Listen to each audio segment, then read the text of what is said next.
왕 노릇하여 우리 주 예수 그리스도로 말미암아 영생에 이르게 하려 함이라. 아멘. 로마서 5장 15절에서 21절을 중심으로 은혜의 왕 노릇이라는 제목으로 하나님 말씀 전하겠습니다. 로마서는 교리서라고 말씀을 드렸습니다. 그래서 로마서는 교리적인 지식이 없으면 이해하기가 참 어렵고 까다로운 성경으로 그렇게 우리가 알게 됩니다. 어떤 사람들은 목사님, 교리가 그렇게 중요합니까? 라고 질문할 수도 있을 것입니다. 교리 몰라도 성경을 읽고 해석하는데 아무런 문제가 되지 않는다고 생각을 합니다. 그러나 그렇지 않습니다. 교리는 성경에서 무엇을 말하고 있는지를 요약 정리해서 알려주는 성경의 내용입니다.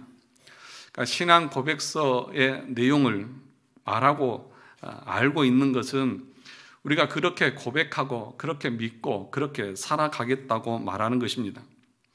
요리문답이라고 하는 것은 요약 정리해서 문답 형식으로 만들어 놓은 성경의 가르침입니다. 그래서 모두 다 성경의 내용을 정리해 놓은 곳이므로 요리문답이나 신앙 고백서나 교리는 성경과 같은 것으로 보아도 무방하다는 것입니다.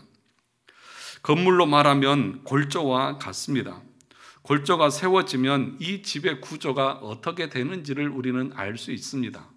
골조가 세워지지 않으면 이 집이 어떤 형식이고 어디가 어딘지를 알 수가 없는 것입니다. 마찬가지로 교리를 정확하게 알지 못하면 성경이 우리에게 무엇을 말씀하고 있는지를 우리는 알 수가 없습니다. 그래서 교리라고 하는 것은 우리가 성경을 해석하는 틀과 같습니다. 수학으로 말하면 문제를 푸는 공식과도 같은 것입니다. 수학 공식을 모르면 그 문제를 풀 수 있습니까? 없습니다. 공식을 모르면 수학은 문제가 풀리지가 않습니다. 다시 말하면 우리가 교리를 모르면 성경을 해석할 수가 없다는 것입니다. 물론 여러분 나름대로는 해석할 수 있겠죠. 그러나 하나님께서 의도하신 대로, 하나님께서 말씀하신 대로 정확하게 우리가 해석해낼 수가 없다는 것입니다. 우리가 배운 웨스트민스터 신앙 고백서는 성경이 이것을 말한다는 것을 우리가 알고 그대로 믿고 그대로 이해하고 고백하며 살아간다고 공동으로 고백한 신앙 고백서입니다. 또 지금 오후 예배 시간에 배우는 하이델베르크 요리문답도 마찬가지입니다. 그것은 이상한 인간이 만들어 놓은 것을 배우는 것이 아니라 성경의 내용이 무엇인지를 교리적으로 배우고 가르침을 받는 그런 시간입니다. 그러므로 신앙 고백서를 모르고 또 요리문답을 모르면서 우리가 성경을 안다 그렇게 말하는 것은 어불성설입니다. 수학 공식도 모르면서 나는 수학 문제 다 풀 수 있어 라고 말하는 것과 다르지 않다는 것입니다. 이런 내용들을 여러분들이 기본적으로 알고 있으면서 성경을 읽고 해석하고 적용할 수 있어야 합니다. 그러므로 목사님, 나는 그렇게 생각하지 않습니다. 내 신앙은 그런 것이 아닙니다. 이런 것은 통하지 않습니다. 신앙 고백서나 요리문답에서 가르치는 것과 내가 알고 있는 것이 다르면 누가 틀린 것이라고요? 내가 틀린 것이라고요. 네. 요리문답이나 교리, 신앙 고백서가 잘못된 것이 아니라 내가 지금까지 잘못 알고 있었다 그렇게 이해하시고 거기에 맞춰서 내 신앙생활, 내 생각을 고치는 것이 바른 것입니다. 그런데 우리들의 신앙은 그런 배경 지식이 없이 그냥 내 생각대로, 내 주관대로 성경을 읽고 해석합니다. 그러니까 엉뚱하게 성경을 해석하고 적용하는 거예요. 그래서 성경은 코에 걸면 코걸이, 귀에 걸면 귀걸이식으로 다 자기들이 하고 싶은 대로 성경을 이해하고 해석해 버립니다. 만약에 그렇다고 하면 목사가 왜 필요하고 가르치는 것이 왜 필요하겠습니까? 내가 읽고 싶은 대로 읽고 내가 감동받고 싶은 대로 받으면 되는데, 그러니 교회 안에 이것을 모르니까 엉터리 신앙들이 차고 넘치는 것입니다. 성경적이지 않는 생각과 감정과 자기 기분을 성령 충만이라고 잘못 알고 있고 엉뚱하고 이단적인 것을 말하면서도 그것이 잘못된 것인지도 모르고 이야기를 합니다. 그래서 목사가 그것은 잘못된 것이고 하나님이 기뻐하시는 것이 아닙니다라고 아무리 가르쳐도 그 말을 듣고 따르려고 하지 않습니다. 어떻게 합니까? 자기 소견에 옳은 대로 하는 거예요. 꼭 사사시대 때 하나님이 없는 것처럼 자기들 기분 따라 행했던 것처럼 그렇게 신앙생활하는 사람들이 교회 안에 너무나 많다는 것입니다. 하나님은 분명한 의도와 목적을 가지고 질서 있게 성경을 기록하셨습니다. 그러므로 우리가 성경을 올바로 해석하고 이해하는 것은 너무나 중요합니다. 이 안내자 역할을 교리가 하고 있는 것입니다. 이단이 왜 이단입니까? 교리를 다르게 적용하기 때문에 그것이 이단인 것입니다. 교리적으로 잘못된 것을 가르치면 이단이 되는 것입니다. 우리의 모든 행위는 이 교리적인 관점에서 이해되고 해석되어져야 하는 이유가 여기에 있는 것입니다.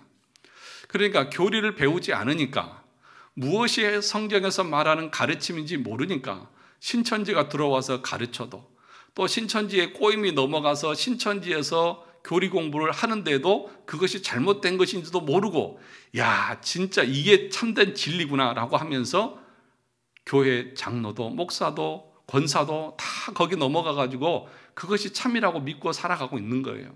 얼마나 많은 기독교인들이 신천지로 넘어갔습니까? 왜 그렇습니까? 교리의 기초가 없으니까 무엇이 옳고 그른지를 모르는 거예요. 그러므로 여러분, 이런 가르침들을 받는 것은 얼마나 우리에게 중요하고 또 필요한 시간인지 모릅니다. 그래서 오늘 본문에서는 몇 가지 중요한 교리적인 내용을 말씀드리려고 합니다. 그 첫 번째가 뭐냐면 대표성의 원리입니다. 두 번째는 전가 교리, 칭의 교리입니다. 그리고 세 번째가 은혜 교리입니다.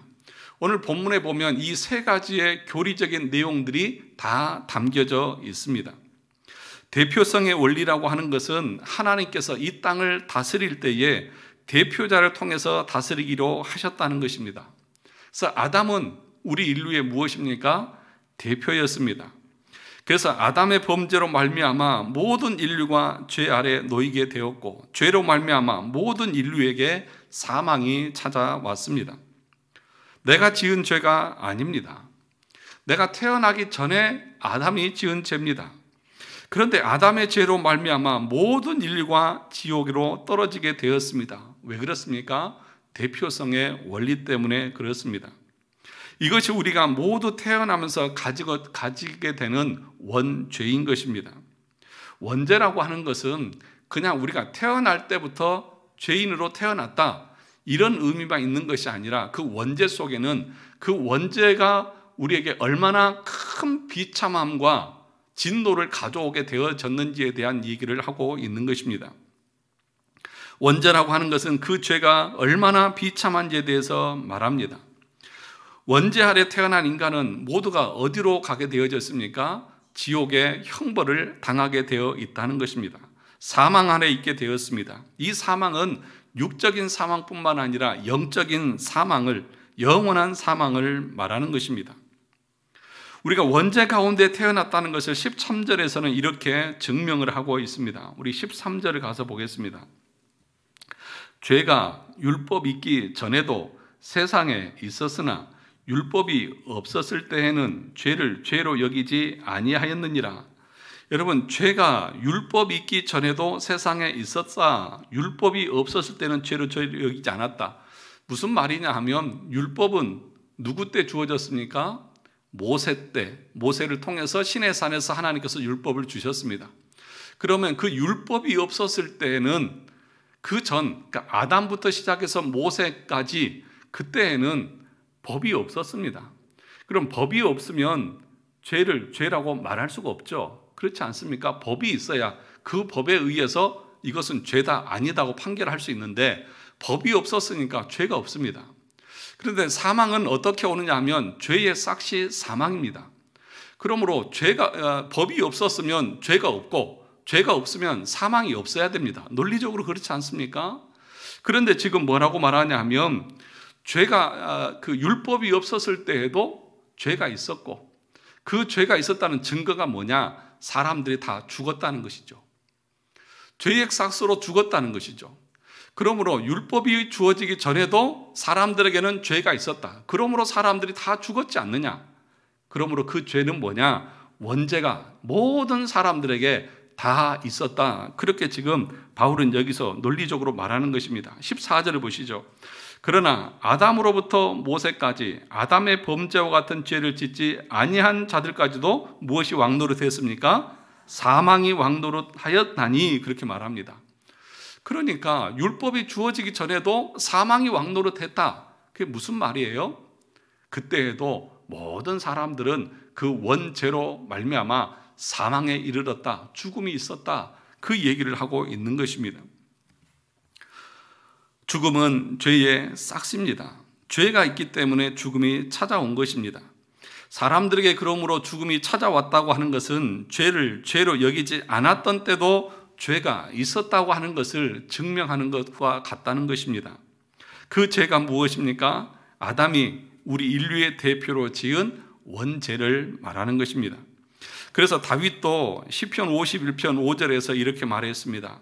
내가 죄악 중에서 출생하였으며, 언제요? 죄악 중에서 출생하였으며 어머니가 죄 중에서 나를 잉태하였나이다.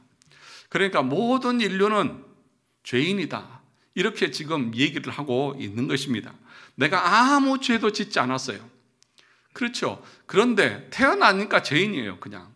그래서 그 죄인은 그냥 지옥으로 가게 되어져 있는 것입니다. 아담 이후에 율법이 죄를 정하지 않아도 죽습니다. 그래서 우리가 지옥 가는 것은 내 죄 때문에 지옥 가는 것이 아닙니다. 이걸 모르는 사람들은 아니 목사님 그 무슨 말입니까? 라고 의아하게 생각할 수 있는 사람이 있을지 모르겠습니다. 왜 그렇습니까? 원죄는, 우리가 지옥 가는 것은 뭐 때문에요? 원죄 때문에. 그 원죄는 누가 지은 것입니까? 아담의 범죄 때문이죠.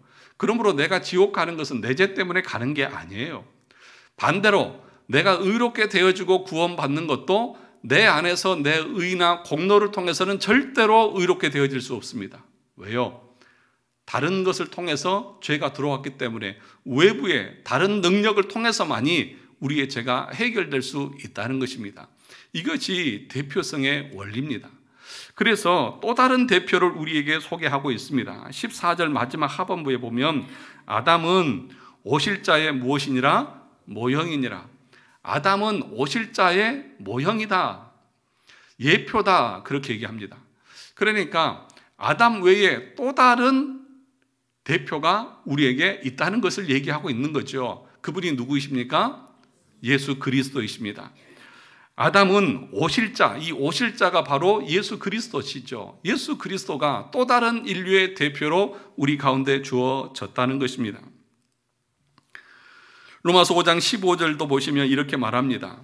5장 15절 같이 보시면 그러나 이 은사는 그 범죄와 같지 아니하니 곧 한 사람의 범죄를 인하여 많은 사람이 죽었은즉 더욱 하나님의 은혜와 또한 한 사람 예수 그리스도의 은혜로 말미암은 선물은 많은 사람에게 넘쳤느니라. 여기서 또 한 사람의 대표 예수 그리스도를 말하고 있습니다. 그래서 오늘 여기 본문을 보시면 계속해서 한 사람 한 사람 한 사람 한 사람을 강조하고 반복합니다. 아담 한 사람, 예수 한 분. 왜 그렇습니까? 대표성을 강조하기 위해서 그런 것입니다. 한 사람의 범죄로 인해서 많은 사람이 죽었습니다. 그러나 또 한 사람 그리스도의 은혜로 말미암아 많은 사람들에게 은혜가 넘쳤다고 기록하고 있는 것입니다. 그래서 15절부터 21절까지 보시면 반복되는 단어가 나오는데 뭐냐 하면 은혜라고 하는 말이 계속해서 나옵니다. 15절을 보시면 이렇게 말합니다. 15절 하나님의 은혜와 또한 한 사람 예수 그리스도의 은혜로 말미암은 선물은, 15절에서 두 번이나 은혜라고 하는 말이 나옵니다. 17절을 보시면 한 사람의 범죄로 말미암아 사망이 한 사람을 통하여 왕노릇하였은즉 더욱 뭐와? 은혜와, 그렇게 얘기합니다. 또 20절을 보시면 율법이 들어온 것은 범죄를 더하게 하려 함이라 그러나 죄가 더한 곳에 뭐가 넘쳤다? 은혜가 더욱 넘쳤다. 21절도 보면 뭐라고 말합니까? 이는 죄가 사망 안에서 왕노릇한 것 같이 무엇도 은혜도 또한 의로 말미암아 왕노릇하여, 그렇게 얘기합니다. 그러니까 지금 15절부터 21절까지 짧은 단락 속에 은혜라고 하는 단어가 5번이나 나오고 있습니다. 예수 그리스도로 말미암아 우리가 의롭게 되어지는 의 대표성과 칭의 교리, 우리가 의롭게 되어지는 데 있어서 무엇만 있느냐? 하나님의 은혜밖에 없다는 것입니다. 그 은혜성을 강조하고 있는 것입니다. 여러분, 아담 한 사람에게 있어서 그 아담은 무엇만 나옵니까? 정죄, 심판, 진노, 이런 것만 나옵니다. 은혜에 대해서는 전혀 나오지 않습니다. 그런데 또 한 사람, 우리 인류의 대표가 되시는 예수 그리스도에게는 은혜를 강조하고 있다는 것입니다. 모든 인류는 아담의 후손으로 죽음이 왕노릇했습니다. 죽음이 왕노릇했다고 하는 말은 죽음이 인생을 주장하고 끌고 가고 있다는 것입니다. 멸망을 향해서, 지옥을 향해서 우리를 끌고 가고 있다는 것입니다. 우리가 지옥에 가는 것은 우리의 행위와 별개라고 앞에서 말씀을 드렸습니다. 우리의 행위와 무관하게 우리는 태어나면서부터 죽음을 향해 가는 기차에 몸을 심고 있는 존재와 같다는 것입니다. 나로 인해 지옥이 결정된 것이 아니므로 내가 이 죄의 문제를 절대로 해결할 수 없다는 것입니다. 내가 아닌 다른 능력자의 은혜가 필요하다는 것입니다. 그 다른 능력이 바로 예수 그리스도께서 이루신 공로고 능력입니다. 그것을 우리가 어떻게 하는 것입니까? 전가받는 것입니다. 전가받는 것입니다. 거저 받는 거예요. 무엇을 통해서? 믿음이라고 하는 수단을 통해서 받는 것입니다. 빈손을 내밀어서 오로지 하나님의 은혜, 그리스도의 은혜, 그 공로만이 나를 의롭게 할 수 있습니다. 내 안에는 절대로 나를 의롭게 할 수 없고 내 원죄의 문제를 해결할 수 있는 능력이 전혀 없음을 나는 알고 오직 그리스도의 공로만을 의지하고 그분이 행하신 것을 나는 믿음으로 받음으로 내가 의롭게 되어지고 하나님의 자녀가 되어져서 하나님의 심판대 앞에 서서 의롭다고 인정함을 받고 영원한 천국을 갈 수 있는 것이죠. 그래서 18절에서 뭐라고 말합니까? 한 의로운 행위로 말미암아 많은 사람이 뭘 받았습니까? 의롭다 하심을 받아 뭘 이뤘어요? 생명에 이르렀느니라.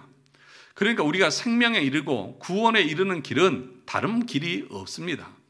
예수 그리스도를 믿음으로 그분이 우리의 죄를 위해서 죽으시고 그분이 율법 아래 나셔서 율법의 모든 요구를 다 만족시키셔서 하나님의 의를 만족시켜 주신 것을 우리가 그 공로를 믿음이라고 하는 도구, 수단을 통해서 받아들이는 것 외에는 다른 길이 없다는 것입니다.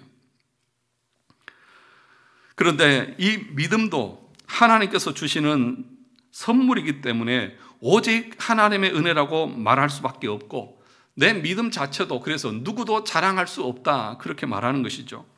오늘 여러분 주보에 보시면 뒤에 대요리 문답이 기록되어져 있는 것을 알게 됩니다. 여러분 주일마다 매주마다 이렇게 계속해서 대요리 문답을 이렇게 실어놓고 있는데 계속 보시죠? 네, 보시는 줄로 믿겠습니다. 네, 거기 보시면 70문에 이렇게 얘기하고 있죠. 칭의란 무엇입니까? 칭의는 하나님께서 죄인들에게 값없이 주시는 은혜의 행위로서 그가 그들의 모든 죄를 뭐 하시고? 용서하시고 그들의 인격을 어떻게 하시고? 의롭다고 보아 받아주시는 것인데 이는 결코 그들의 노력이나 성취가 아니라 오로지 하나님께서 그들에게 뭐 하시고? 전가시키고 믿음으로 받아들인 그리스도의 완전한 순종과 전적인 만족 때문이다. 그러니까 우리가 어떻게 의롭게 되어지고 하나님이 무엇을 보시고 우리를 칭의해 주시는 것이냐? 그리스도께서 행하신 것을 그 공로와 그 의를 우리가 믿음으로 받아들일 때에 그 사람들을 하나님은 그래 너는 의로운 하나님의 자녀라고 인쳐 주신다는 것입니다.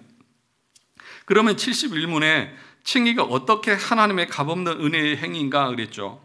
비록 그리스도께서 그의 순종과 죽음으로 칭의된 자들을 대신하여 하나님의 공의에 정당하고 실질적이며 완전한 만족을 드렸지만 하나님께서 그들에게 요구하셨을 만족을 보증자에게서 받으시되 그 보증자로 자기 독생자를 제공하셔서 그의 의를 그들에게 전가시키시고 그들의 칭의를 위해 믿음 이외에 무엇도 요구하지 않으셨다?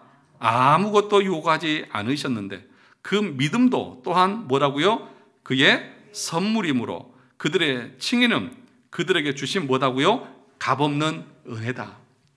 그러니까 예수 그리스도께서 이루신 그 행위와 그 공로를 우리가 받는데 그 받는 수단이 뭐냐? 믿음이라고 하는 수단이죠. 그런데 그 믿음도 하나님께서 거저 주시는 선물이기 때문에 그 어떤 것도 우리가 우리의 공로로 주장할 수 없다. 이것이 믿음으로 의롭게 되어지는 구원의 도다. 그렇게 설명하는 거예요. 하나도 놀라지도 않고 하나도 감격스러워하지도 않아요. 지옥 앞에서 나를 꺼내주시고 건져주셨는데 내가 한 것은 아무것도 없는데 그냥 보세요. 처음부터 마지막까지 뭐예요? 하나님이 다 하셨어요. 내가 뭐라고? 나 같은 게 뭐라고? 하나님이 은혜를 베풀어 주셔서 나를 의롭다 하시고 나를 지금 이 자리에 앉아서 하나님을 예배하는 예배자로 삼아 주셨다는데 누구도 그것에 대해서 감격하지 않아요. 그래서 마틴 노이드 존스 목사는 뭐라고 얘기했냐면 이 칭의 교리를 배우고 알고 나서도 그것에 대해서 하나님 앞에 감격하고 감사할 수 없다고 하면 그 사람은 구원받은 사람이 아니다 그랬어요. 왜요? 이 칭의 교리를 알면 하나님의 은혜가 얼마나 크고 놀라운 것인가를 우리가 깨닫기 때문에 그런 것입니다. 에베소서 2장 8절 9절 우리가 잘 아는 대로 너희는 그 은혜에 의하여 무엇으로 말미암아? 믿음으로 말미암아 구원을 받았으니 이것은 너희에게서 난 것이 아니요 뭐라고요? 하나님의 선물이라. 행위에서 난 것이 아니니 이는 누구든지 뭐하지 못하게 자랑하지 못하게 함이라. 딱 한마디로 우리에게 정리를 해주지 않습니까? 그러므로 사랑하는 성도 여러분, 하나님의 은혜 앞에 날마다 우리가 할 수 있는 것은 뭐예요? 감사밖에 없어요. 감사합니다. 내가 뭐라고요? 감사합니다. 무엇을 하고 나서도 하나님에게 감사합니다. 여러분들이 이 세상에서 뭘 얼마나 지급한다고 하면 여러분의 원죄가 용서되고 여러분이 지옥의 멸망 가운데서 건진받을 수 있을까요? 얼마나 대가를 치르면? 절대로 없어요. 여러분 오늘 오후 예배 시간에 이제 하이델베르크 요리문당 11문을 하는데 그 11문에서 지금 말하고 있는 것이 그런 거예요. 그 형벌에 대해서 얘기하면서 그 나중에 할게요. 길어지니까 오후에 오시는 분들에게만 말씀을 드릴게요. 여러분 로마서 5장은 아담의 후손과 그리스도의 후손을 비교해서 설명을 해요. 그래서 아담의 후손으로 그대로 있는 자들에게는 뭐가 있냐? 정죄하심이 있고요. 그리스도 안에 있는 자들에게는 칭의가 있고요. 의롭다 하심을 있는 거예요. 그러니까 우리가 구원받고 구원받지 않는 그 기준이 뭐냐? 내가 아담 안에 있느냐 아니면 그리스도 안에 있느냐 이걸 가지고 우리 하나님은 판단하시고 심판을 하시는 것입니다. 그래서 루터는 이 칭의 교리가 교회를 세우기도 하고 무너뜨리기도 한다 그렇게 얘기를 하고 있는 거예요. 이 칭의 교리를 어떻게 받아들이냐에 따라서 천국 백성이 되기도 하고 지옥 백성이 되기도 하는 것입니다. 그러니까 여러분 로마 카톨릭은 주입교리예요. 그리고 우리 그 장로교회는 전가교리입니다. 주입교리는 뭐냐 하면 주사바늘로 주사를 넣어서 액을 넣듯이 우리 안에 스스로 행할 수 있는 능력이 있고 스스로 성화를 이룬다고 말하는 거예요. 그래서 스스로 구원에 이른다고 말하는 거예요. 그래서 네 선한 행위가 있는 것을 보고 너는 구원에 이르렀다고 증거해 주는 거야. 그런데 우리는 그렇지 않아요. 거꾸로예요.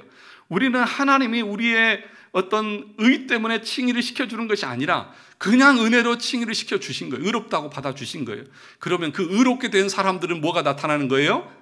의로운 행위가 그때 나타나는 거예요. 행위로 보호받는 것이 아니라 구원받은 사람이 의로운 행위가 나타나는 거예요. 그래서 의로운 행위가 나타나지 않는다. 내가 믿음으로 구원받았다고 하면서도 칭의 교리를 믿었다고 하면서도 내 삶 가운데서 거룩한 삶이 드러나지 않는다고 하면 우리는 거꾸로 소환해서 너는 칭의된 사람이 아니기 때문에 그런 거야. 그렇게 말하는 거예요. 그런데 카톨릭은 뭐라고 말합니까? 계속 선한 행위를 하라는 거예요. 그거 없으면 너는 아니다고 그러는 거예요. 그러니 교리가 잘못되어지죠. 그 잘못된 교리는 이단적인 거잖아요. 그러니까 여러분, 아까도 말했지만 누가 이단이에요? 교리를 잘못 가르치면 이단인 거예요.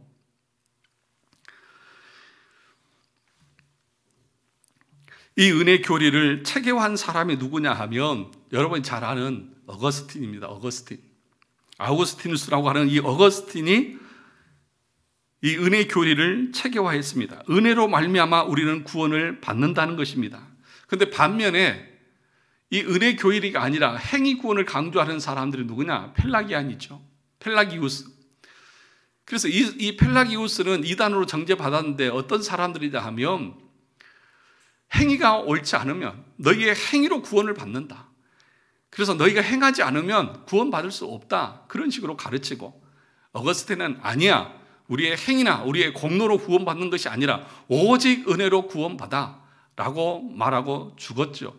그리고 그 이후에 1000년 동안 이 로마 카톨릭에서는 이 은혜 교리가 사라지고 주입 교리가 들어오면서 이 교회 안에 잘못된 교리가 판치면서 교회가 부패하고 타락하게 되어진 것입니다.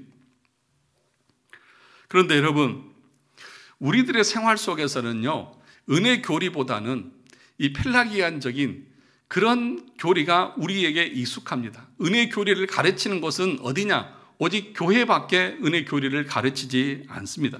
예를 들면 여러분, 집에서 애들이 잘못하면 뭐라고 그래요? 너 이놈 새끼, 너 그렇게 혼나?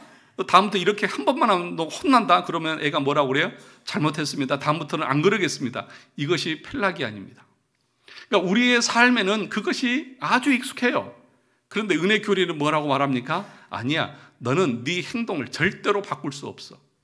너는 네 힘으로 절대로 행할 수 없어.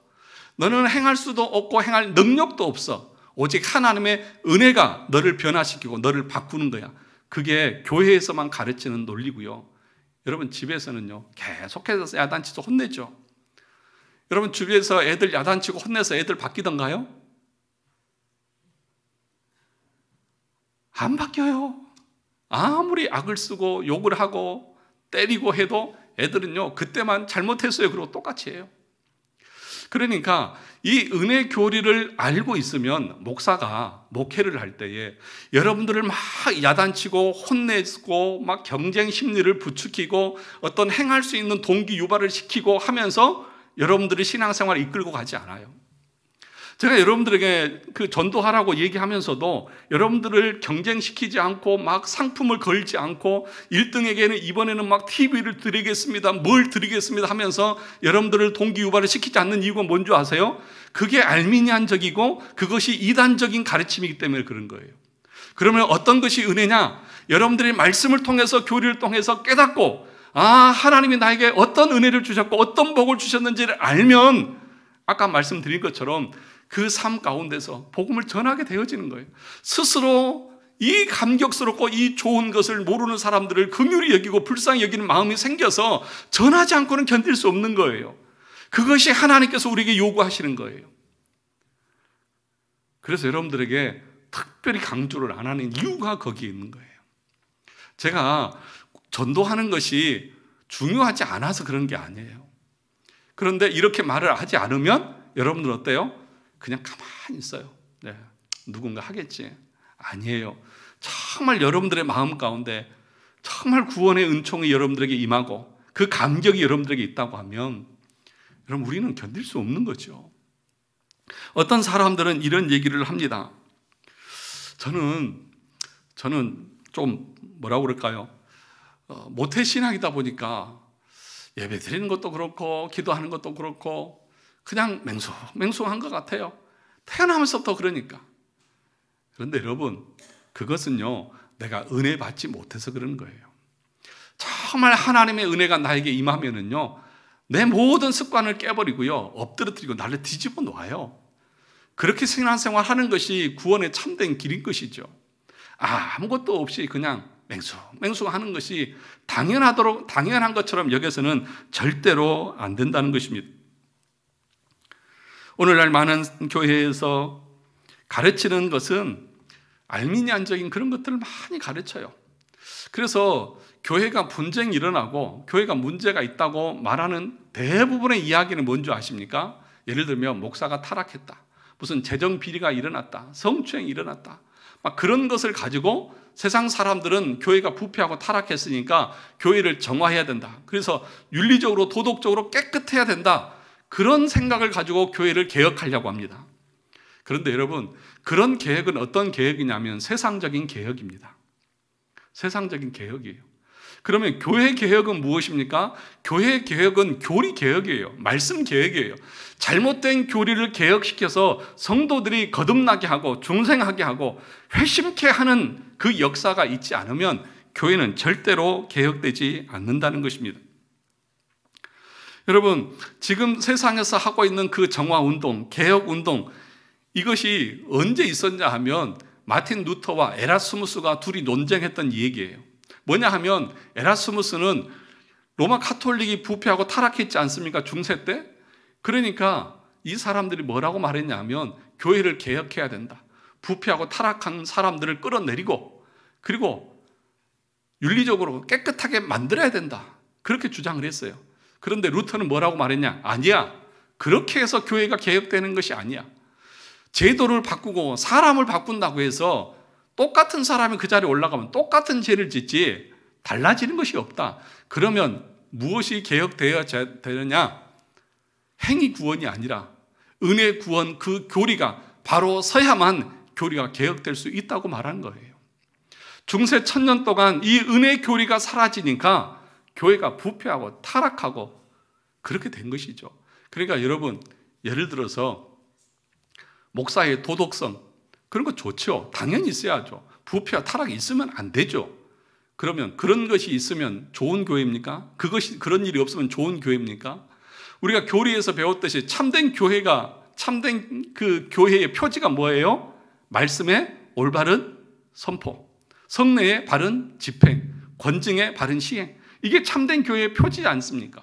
그러면 교회가 개혁되어지고 참된 교회가 되려고 하면 교리적으로 설교가 바로 선포되어지지 않으면 교회는 절대로 개혁되어지지 않는다는 것입니다. 그런데 여러분 중에 주변의 교회 중에 목사가 오직 은혜 교리를 설교하지 않고 알미니안적인 그런 행위 구원적인 그런 교리를 설교했다고 해서 교회가 문제가 있는 교회 찾아보셨어요? 있어요, 없어요? 없어요. 그러면 모든 한국교회 목사님들이 이 올바른 은혜 교리를 바로 설교해서 그럴까요? 아니요, 그렇지 않습니다. 그러면 왜 그렇게 설교하는데도 사람들이 다 아멘 아멘 하면서 그냥 그렇게 있을까요? 무엇이 성경의 가르침인지를 모르니까 그런 거죠. 모르니까 목사가 설교하는 것은 다 맞다고 생각하니까 그냥 욕을 해도 아멘 하고 따라가요. 나 진짜 이해가 안 가는 사람들이 많아요. 목사가 설교할 때 막 부흥회 한다고 막 니은 하면 하는데도 아멘 하고 좋아라고 은혜 받았다고 가요. 이 정상입니까? 비정상이지? 아니지 않습니까?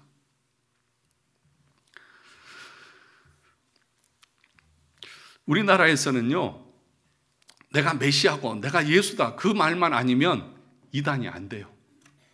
그렇지 않습니까? 진리가 선포되지 않고 잘못된 교리를 전하는 데에도 우리나라에서는 이단으로 정죄받지 않아요.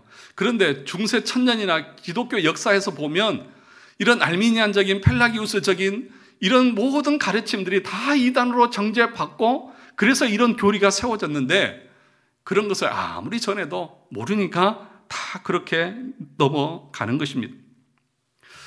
제가 유튜브에서 어떤 목사님의 설교를 들으니까 그 목사님이 이러시더라고. 분당에 아주 유명한 교회 목사님이 이런 얘기를 하더라고.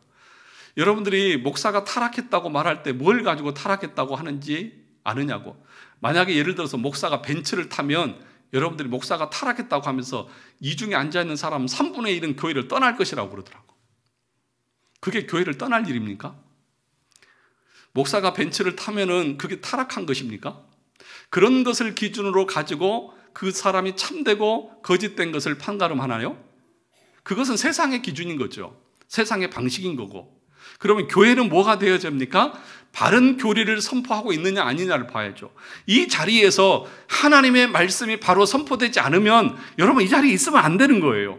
다른 데로 가야죠. 어디로요? 올바른 말씀을 선포하는 곳으로 가야죠. 그런데 만약에 이 자리에서 참된 하나님의 말씀이 선포되고 있다고 하면 절대로 이 자리를 떠나면 안 되죠. 왜요? 이곳에서 구원의 역사가 일어나기 때문에 그런 것이죠.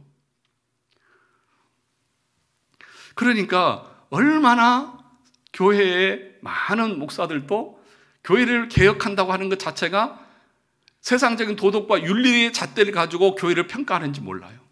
그렇게 해서 교회가 개혁되는 것이 아니라고 루터는 에라스무스와 논쟁에서 아니라고 그랬어요. 그렇게 해서 교회 개혁되는 거 아니다.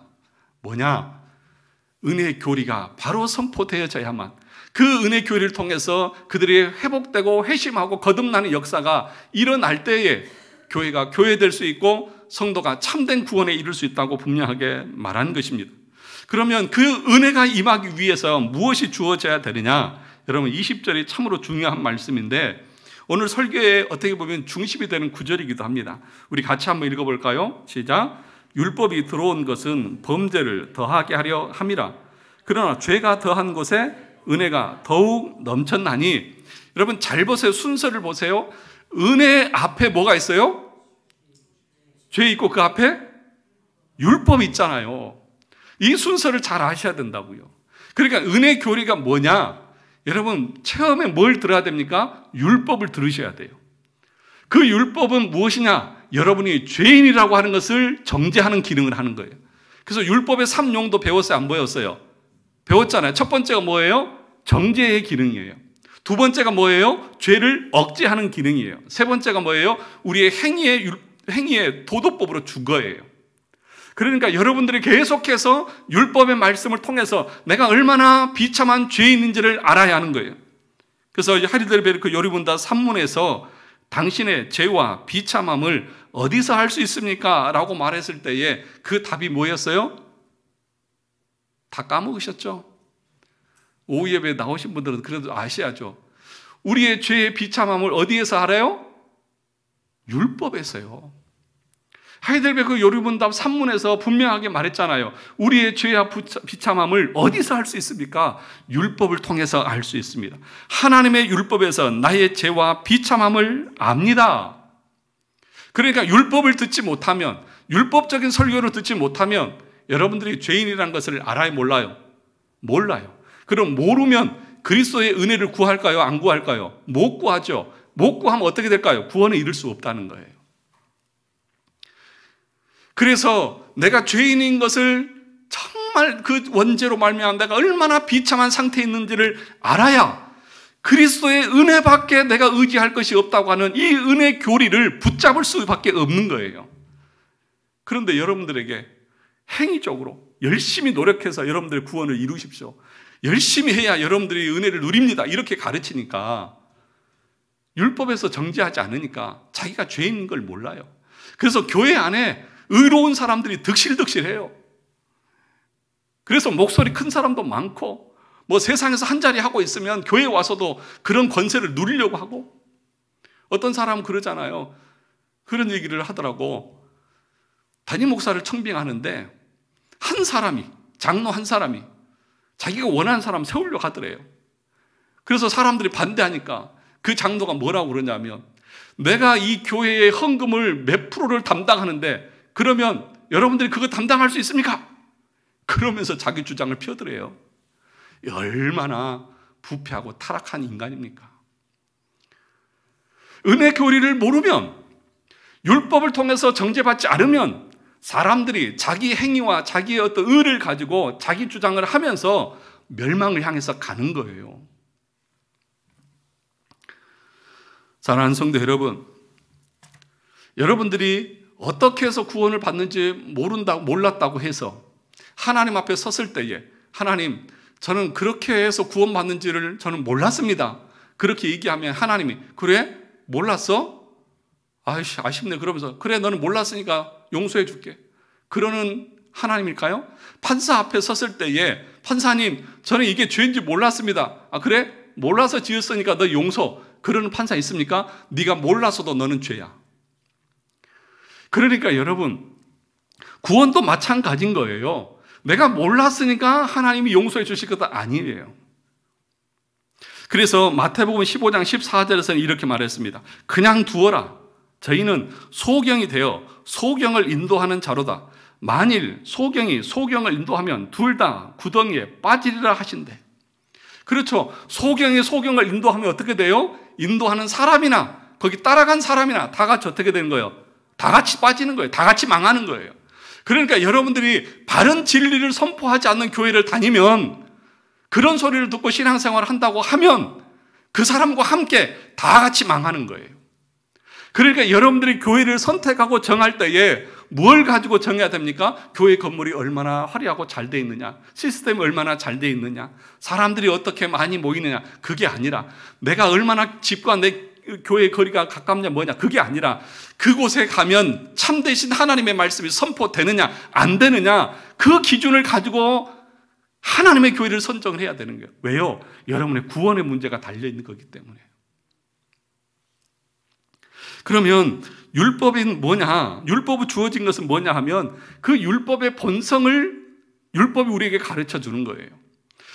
율법을 어겼다고 하는 것은요, 여러분, 우리가 그 율법을 어긴 것은 사람에게 죄를 지은 것도 율법을 어긴 거잖아요. 내 이웃을 사랑하라고 했는데 미워하고 때리고 살인한 거 사람에게 죄를 지은 거잖아요. 그러면 사람에게만 죄를 지은 거냐? 아니다. 그것은 곧 사람에게 행하지 않은 것뿐만 아니라 하나님에게도 죄를 지은 것이라고 그렇게 말합니다. 우리 마음에 양심이 있고 우리에게 율법이 주어졌다고 하는 것은 우리가 이 땅에서 살아가면서 사람들에게 죄를 짓는 죄는 사람들에게만 짓는 죄가 아니라 하나님 앞에서 짓는 죄다, 그렇게 말합니다. 그러니 그 죄가 얼마나 크냐는 것이죠. 그래서 여러분, 시편 51편 4절에 보면 다윗이 밧세바를 범하고 났을 때에 누가 와서 책망했어요? 나단 선지자가 와서 책망했잖아요. 그리고 나서 회개할 때에 다윗이 시편 51편 4절에서 이렇게 말합니다. 내가 주께만 범죄하여 주의 목전에 악을 행하여 싸우니. 다윗이 누구에게 죄를 범했다고 그럽니까? 주께, 하나님께 죄를 범했대요. 아니, 실질적으로 죄를 범한 게 누구예요? 밧세바를 간음한 것이 밧세바에게 지은 죄고, 그 밧세바의 아내 우리아를 전쟁터에 앞장 세워서 죽인 거 우리아에게 잘못한 거잖아요. 그런데 지금 다윗이 누구에게만 죄를 지었다? 하나님께만 죄를 지었다고요. 이게 무슨 말이에요? 이 말은 다윗이 그 사람들은 필요 없다 그 얘기 아니에요. 그 사람들에게 죄 지은 것은 당연하고, 더 나아가서 그 사람들에게 죄 지은 것은 결국에는 누구에게 지은 죄와 같냐 하면 하나님을 향해서 지은 죄와 같다고 하는 말이에요. 그러니까 여러분들이 세상에 살면서 이웃에게 죄를 짓잖아요. 그런데 율법은 뭐라고 말하냐 하면 그 죄는 그 사람에게만 하는 것이 아니라 하나님의 말씀을 어긴 것이기 때문에 하나님을 향해서 지은 죄다, 그렇게 말합니다. 그런데 그 죄의 크기가 얼마나 크냐 하면 하나님은 어떤 분이세요? 무한하신 하나님이세요. 죄의 크기는 죄를 지은 대상을 향해서 땅에서 결정됩니다. 무한하신 하나님을 향해서 죄를 지었기 때문에 그 죄의 크기는 무한합니다. 그래서 그 죄의 값을 여러분들이 무한히 치러야 돼요.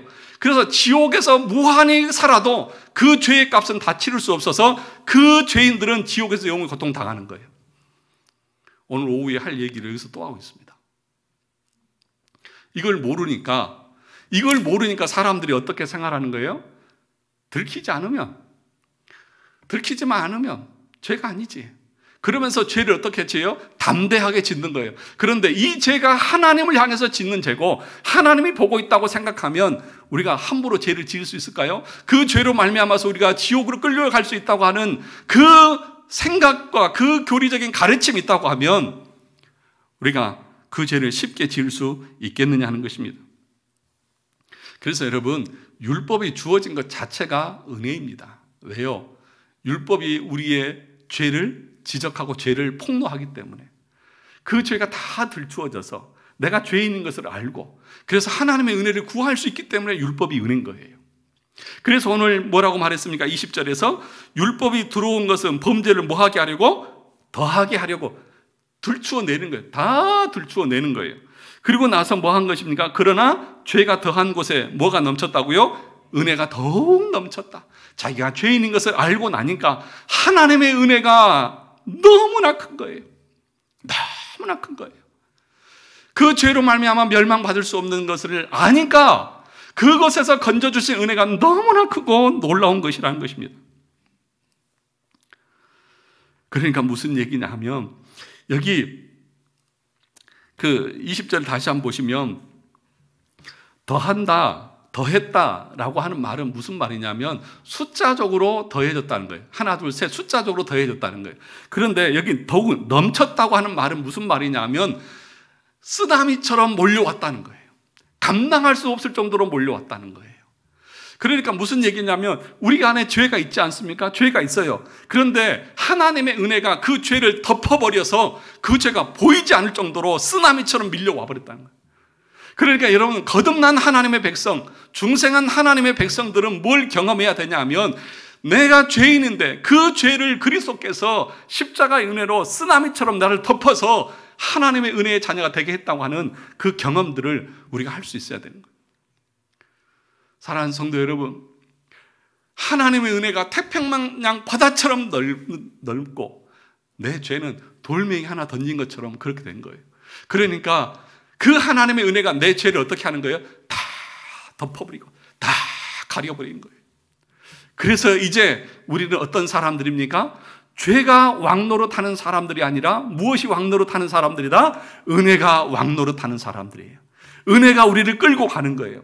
하나님의 자녀들은 비록 죄를 짓지만, 죄에 넘어지기도 하지만, 그러나 하나님의 은혜가 더 크고 더 힘이 있어서 여러분이 10개를 짓고 100개를 죄를 지으면 하나님의 은혜는 1000개, 10,000개, 100,000개로 여러분들을 끌고 가서 여러분들이 결국에는 은혜의 자리에 도달하게 하시는 것이 하나님의 은혜의 방식이라는 거예요.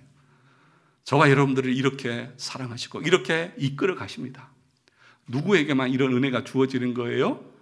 내가 죄인인 것을 율법을 통해서 깨닫고 죄가 다 들추어져서 내가 죽을 죄인이라는 것을 고백하고 오직 하나님의 은혜밖에 구할 것이 없다고 하는 이 고백 가운데 나가는 성도들이, 그 사람은 평생토록 하나님의 은혜가 왕노릇해서 여러분들을 하나님의 은혜의 자리로 계속해서 끌고 가실 거예요. 그것이 하나님이 지금도 일하시는 방식입니다. 이 은혜가 우리를 얼마나 큰 위로를 줍니까? 여러분, 그러니까 교리를 알면은요, 우리가 위로가 돼요. 하나님의 은혜 교리, 칭의 교리, 이게 이렇게 감사한 것이구나. 내가 한 것 하나도 없는데 나를 이렇게 사랑하셔서 지금도 나를 은혜로 끌고 가고 계시고 내 모든 상황에서 사단이 틈타지 못하도록 막아주시고 넘어져도 다리를 일으켜서 다시 끌고 가시고 그 자리까지 이끌어 가십니다. 누가요? 하나님께서요. 무엇이요? 은혜가요. 이런 은혜가 저와 여러분 가운데, 우리 교회 가운데 풍성하게 넘칠 수 있기를 주님의 이름으로 축원합니다. 하나님 아버지, 감사합니다.